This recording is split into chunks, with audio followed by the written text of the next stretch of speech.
one another. And I'd like to then, almost as if I could offer you bookends, tell you about another unusual encounter with soldiers and with water. I guess I was in Iraq all through the Shapandal bombing, and it was shocking, and it was awful. And there was one day particularly when we realized that looters were out full force, systematically going through neighborhoods in Baghdad, and maybe now we were jeopardizing the very people we were sharing the Al Fanar Hotel with.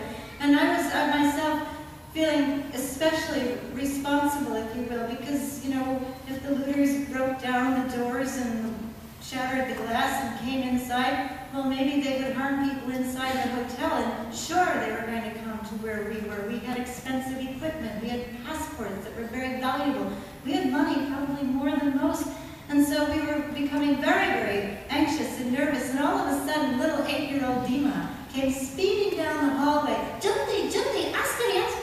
And we went to the windows to look. She was screaming about soldiers coming, and there in procession was a lineup of armored personnel carriers, jeeps, tanks, bulldozers, every kind of beige-colored piece of military equipment you could imagine, lining up right outside the Al Fanar Hotel. Life has its contradictions. That morning, I was one relieved pacifist. The Marines got there first. Well, we lined up on our second-floor balcony, and all through the bombing, we had hung from the balcony banisters large vinyl photos of children whom we'd grown to love and care for so much in our many visits to Iraq. Some of the most beautiful people you could imagine were pictured on those photos, and we had a big banner that said, "Courage for peace, not for war." Well, I think the Marines looking up at us must have wondered, who are these people? And so finally one of them shouted that up to us, "Who are you?" And our friend Neville, a barrister and also a minister from Australia, called down, "Where are these team?" One of the Marines looking up at us said, "Well, where are you from?" And Neville shouted back, "Perth, Australia." And then each of us said our cities, New York, Boston, Chicago, and on down the line. And then one of the Marines pointed up to the person who said Boston and said, "Hey, you from Boston, you a Red Sox fan?" That kind of broke the ice a little bit. And I had noticed that one of the Marines, I mean, actually when I first looked at them, you know the scene from The Wizard of Oz where the good witch Glinda says, "Okay, children, you can come out now." That's how it looked to me as they came up from the hatches inside their armored personnel.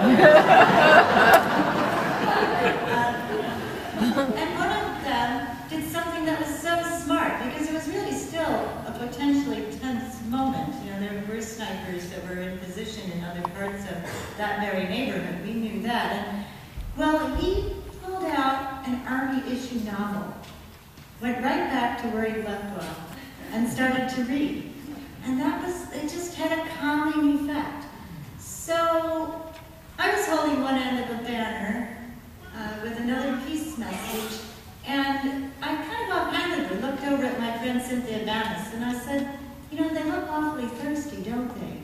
Now Cynthia's about 72 years old, or was at the time, and she just dropped her end of the banner. So, "I'm so glad you said that. Of course that's the right thing to do." And Cynthia headed over to where we had many, many stacks of bottled water, big bottles of water, in 6-packs that we'd stored up for ourselves.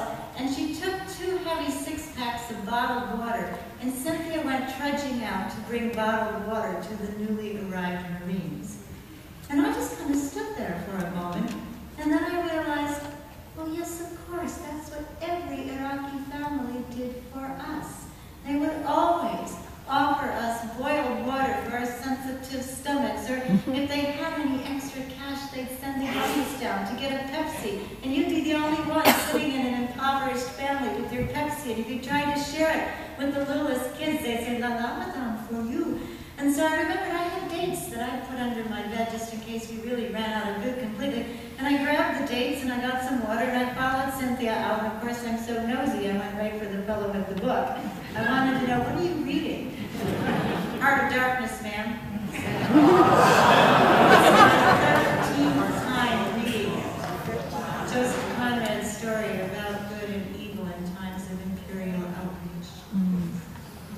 Well, over those next 10 days, I never heard a rude word or a crude word.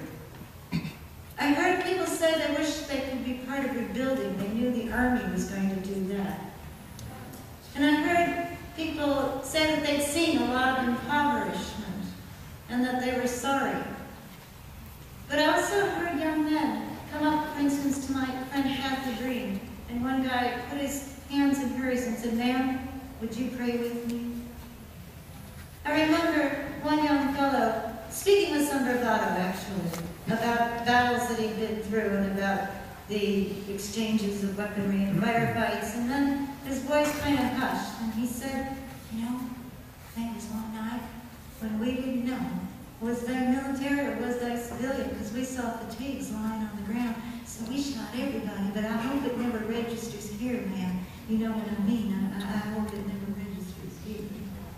And that's part of the conundrum. We have to hope that those who return with the traumas of war can be with the love of the community brought beyond, but also that we ourselves do register, that we do remember that we are a country at war, that it was a war of choice against people who meant us no harm. Former Secretary of State James Baker said when the Iraq Study Group report was issued, and it's a report we should pay attention to, but at the press conference when it was released, he said, "We will not wring our hands over memories of mistakes that may or may not have been made."